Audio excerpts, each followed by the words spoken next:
नमस्कार, स्वागत है आपका झारखंड समाचार में। झारखंड में एनडीए गठबंधन में सभी 81 सीटों पर अब लिस्ट जारी कर दिया गया है। वहीं इंडिया गठबंधन में भी सीटों को लेकर सहमति बन गई है, लेकिन अब आरजेडी इससे नाराज हो गई है और साथ ही अब बड़ी टूट की भी संभावना है। तो वहीं इधर मुख्यमंत्री मैया सम्मान योजना को लेकर बड़ी अपडेट आ रही है और बीजेपी ने भी अब सभी महिलाओं के लिए फिर से बड़ी घोषणा कर दी है और बेरोजगारों के लिए भी बड़ा ऐलान किया गया है। तो आज की ऐसी ही तमाम छोटी बड़ी महत्वपूर्ण खबरों के बारे में आपको विस्तार से बताने वाले हैं। पर इससे पहले अगर आप चैनल पर नए हैं तो चैनल को सब्सक्राइब कर लें और वीडियो को एक प्यारा सा लाइक कर दीजिएगा। आपका एक लाइक करना ही हमारी मेहनत का फल होता है। तो चलिए शुरुआत करते हैं आज की पहली और बड़ी खबर से।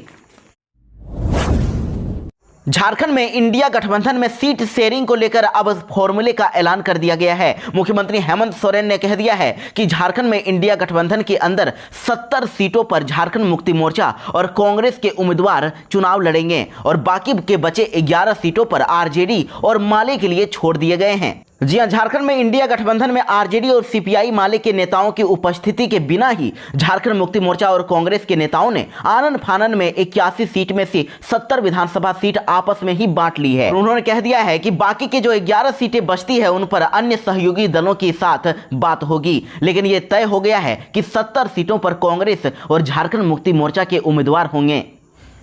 यानी महागठबंधन में कुछ इस तरह से सीटों का बंटवारा हुआ है। झारखंड मुक्ति मोर्चा और कांग्रेस दोनों मिलकर 70 सीटों को बांट लिए हैं और आरजेडी और सीपीआई के लिए टोटल 11 सीटें छोड़ी गई है और इसमें भी झारखंड मुक्ति मोर्चा 43 से 45 सीटों पर चुनाव लड़ सकती है। कांग्रेस को 25 से 27 सीटें दिए जाने की बात कही जा रही है। आरजेडी को 7 सीटें मिली है और सीपीआई को मात्र 4 सीट दिया गया है। लेकिन इस फैसले से आरजेडी खुश नहीं है। आरजेडी और माले नेता तो यहां पर उपस्थित भी नहीं थे जिस वक्त सीट शेयरिंग की घोषणा हो रही थी। उस वक्त कांग्रेस के प्रदेश प्रभारी गुलाम अहमद मीर और कांग्रेस विधायक दल के नेता रामेश्वर उरांव, झारखंड विधायक सुदेवी कुमार सोनू और झारखंड मुक्ति मोर्चा के केंद्र महासचिव विनोद पांडे, कांग्रेस के पूर्व प्रदेश अध्यक्ष राजेश ठाकुर उपस्थित थे। लेकिन आरजेडी और माले का और तेजस्वी यादव तो हेमंत सोरेन के संपर्क में भी थे। आरजेडी के लिए वो सम्मानजनक सीटों की मांग कर रहे थे। आरजेडी चाहती थी कि कम से कम उन्हें 11 सीटें मिले, लेकिन हेमंत सोरेन ने अचानक आनन फानन में कांग्रेस के साथ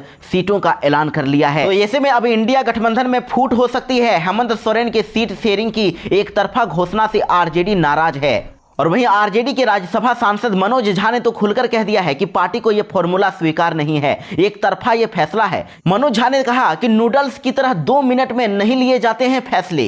झारखंड विधानसभा की 15 से 18 सीटों की पहचान हमने की थी जहां से आरजेडी अकेले बीजेपी को हरा सकती थी। हमारे आरजेडी के लिए सभी विकल्प खुले हुए हैं, हम कोई भी फैसला ले सकते हैं। यानी कि मनोज झा के बयानों से यह लग रहा है कि वो अब एनडीए में फूट कर सकते हैं। आरजेडी एनडीए से अलग हो सकती है।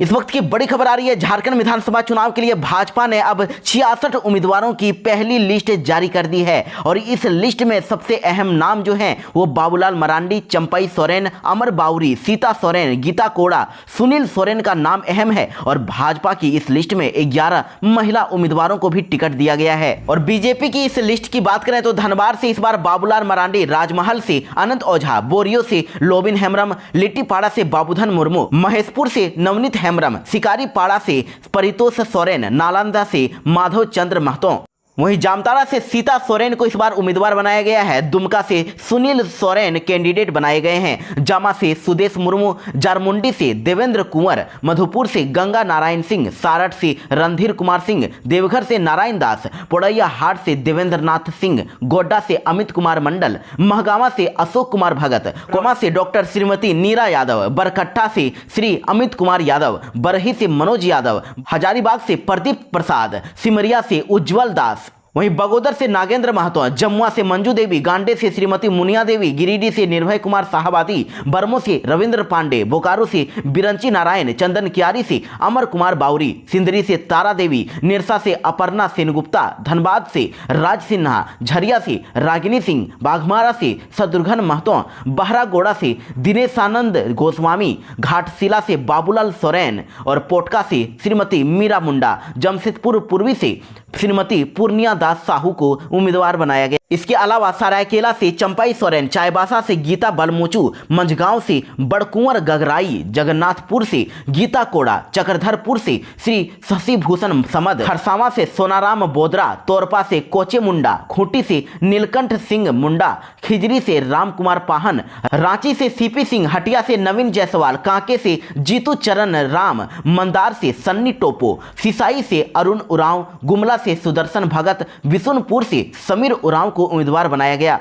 तो देखिए, भाजपा की ओर से ये जारी की गई पहली लिस्ट एनडीए की ओर से सीट बंटवारे की घोषणा के बाद आई है और समझौते के मुताबिक इस बार भाजपा 68 सीटों पर चुनाव लड़ेगी, जबकि आजसू पार्टी 10 सीटों पर चुनाव लड़ रही है और जेडीयू अब 2 सीटों पर ही चुनाव लड़ेगी, जबकि इधर एलजेपी रामविलास पासवान की जो पार्टी है एलजेपीआर, उसको 1 सीट पर ही चुनाव लड़ने पर फैसला हुआ है और इस सूची में पूर्व केंद्रीय मंत्री सुदर्शन भगत का भी नाम शामिल है। बीजेपी के उम्मीदवारों की लिस्ट जारी होते ही अब बीजेपी में बड़ा बम फूटा है। मेनका सरदार ने इस्तीफा दे दिया है।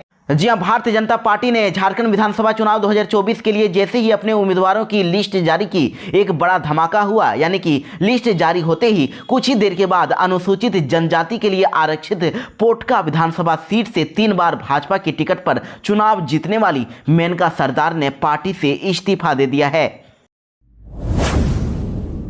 झारखंड में आजसू पार्टी ने विधानसभा चुनाव के लिए उम्मीदवार लगभग तय कर दिए हैं, सिर्फ घोषणा होना बाकी है। जी हां, देखिए, आजसू पार्टी के 10 सीटों पर उम्मीदवार इस बार तय है और सिर्फ पार्टी के द्वारा इसकी घोषणा होना बाकी है। बताया जा रहा है कि इससे पहले पार्टी के संसदीय बोर्ड की बैठक में उम्मीदवारों के नामों की औपचारिक मुहर लगेगी और जिसके बाद सभी सीटों पर उम्मीदवारों की घोषणा कर दी जाएगी। और इंडिया गठबंधन में आजसू पार्टी के कैंडिडेट लिस्ट की अगर बात करें तो देखिए, 10 सीटों में सिल्ली से सुदेश महतो, रामगढ़ से सुनीता चौधरी, गोमियों से डॉक्टर लंबोदर महतो, ईचागढ़ से हरेलाल महतो, मांडू से तिवारी महतो और जुगसलाई से रामचंद्र सहिस को चुनाव लड़ना तय हुआ है। डुमरी से यशोदा देवी उम्मीदवार होंगी, जिन्हें पार्टी ने उपचुनाव में भी उम्मीदवार बनाया था। वहीं पाकुड़ से अजहर इस्लाम आजसू पार्टी के उम्मीदवार होंगे, जो हाल ही में पार्टी में सम्मिलित हुए हैं और अकील अख्तर के द्वारा इस्तीफा देने के बाद पार्टी ने अजहर को सदस्यता दिलाई थी। इसी तरह लोहरदगा से पूर्व विधायक कमल किशोर भगत की पत्नी नीरू शांति भगत तथा मनोहरपुर से बिरसा मुंडा आजसू के उम्मीदवार हो सकते हैं। पार्टी ने पिछले विधानसभा चुनाव में भी इन्हें अपना उम्मीदवार बनाया था।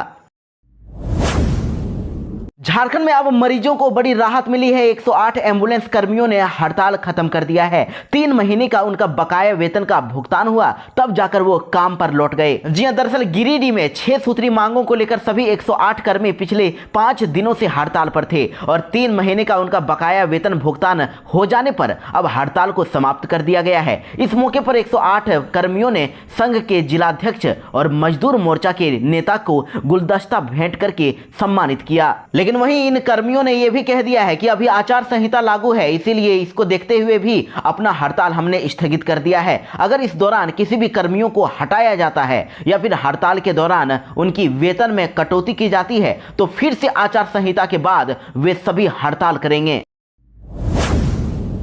झारखंड में आज 6 जिलों में हो सकती है भारी बारिश, आकाश से बिजली का अलर्ट, अगले 2 दिनों में गिरेगा तापमान। जी हां, झारखंड में बंगाल की खाड़ी में आए साइक्लोनिक सर्कुलेशन का असर देखने को मिल रहा है और इस वजह से राज्य के दक्षिणी हिस्से में रोज हल्की फुल्की बारिश हो रही है और कुछ जिलों में तो रोज रोज कोहरा देखने को मिल रहा है। मौसम विभाग के अनुसार अगले 2 से 3 दिनों तक अभी इसी तरह का मौसम रहने वाला है। वहीं इधर कहा जा रहा है कि आज झारखंड में रांची, लोहरदगा, गुमला, खूंटी, पश्चिमी और पूर्वी सिंहभूम, सरायकेला, खरसावां में हल्की बारिश हो सकती है। साथ ही यहां पर वज्रपात की भी संभावना देखने को मिल रही है। इस दौरान अधिकतम तापमान में 2 से 3 डिग्री की गिरावट भी हो सकती है, यानी कि बादल छाए रहेंगे और ठंड भी बढ़ने वाली है। झारखंड में बुलडोजर चलाकर बड़ा एक्शन लिया गया। 56 घरों को तोड़ दिया गया और नहीं दिखा पाए थे ये लोग कागज। जी हां, शुक्रवार को झारखंड के आदित्यपुर और बालबेड़ा में जमकर बुलडोजर चला है। इस दौरान आदित्यपुर और बालबेड़ा में कई लोग बेघर हो गए। आदित्यपुर रेलवे इंजीनियरिंग विभाग में गुमटी बस्ती में अतिक्रमण हटाओ अभियान चलाया गया। इस दौरान ट्रैक के पास रेलवे की जमीन पर बसे 56 घरों को ध्वस्त कर दिया गया और स्टेशन विकास और विस्तारीकरण को लेकर रेलवे की ओर से ये कार्यवाही की गई। दरअसल रेलवे की तरफ से कब्जा करने वालों को नोटिस दिया गया था कि नोटिस में कहा गया था कि अपने अपने घरों का कागज दिखाएं या फिर अपना अतिक्रमण हटा लें, लेकिन लोग अपने जमीन का कागज नहीं दिखा पाए, जिसके बाद बुलडोजर चलाकर 56 घरों को ध्वस्त कर दिया गया है। धनबाद वालों के लिए बड़ी खुशखबरी है, इनकी और एक सुपरफास्ट ट्रेन मिल गई। बिहार यूपी वालों को भी होगा फायदा। जी हां, धनबाद होकर रांची से गोरखपुर के लिए अब नई साप्ताहिक ट्रेन 1 नवंबर से चलेगी। गोरखपुर से रांची की सेवा 2 नवंबर से शुरू होगी और शुक्रवार को दक्षिण पूर्व रेलवे ने परिचालन तिथि की घोषणा कर दी है। रांची से चलने वाली ये ट्रेन रात 9:30 बजे और गोरखपुर से रांची जाने वाली ट्रेन सुबह 5 बजे धनबाद पहुंचेगी। 15 अक्टूबर को नई ट्रेन का उद्घाटन हो चुका है और अब ये हर हफ्ते चलेगी।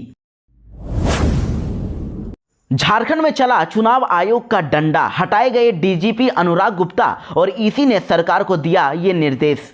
जी हां, झारखंड में विधानसभा चुनाव की तारीखों का ऐलान होते ही चुनाव आयोग एक्शन में आ गया है और चुनाव आयोग ने झारखंड के डीजीपी अनुराग गुप्ता को हटा दिया है और राज्य सरकार को निर्देश दिया है कि वह जल्द से जल्द नए डीजीपी की नियुक्ति करें। दरअसल आपको बता दें कि झारखंड में आने वाले विधानसभा चुनाव को लेकर एक तरफ जहां राजनीतिक पार्टियों ने वोटर्स को गोलबंद करना शुरू किया है, तो वहीं इधर चुनाव आयोग ने भी निष्पक्ष चुनाव संपन्न कराने के लिए अपनी तैयारियां शुरू कर दी है। चुनाव में किसी तरह का कोई पक्षपात ना हो, इसको लेकर आयोग पूरी तरह से सख्त है।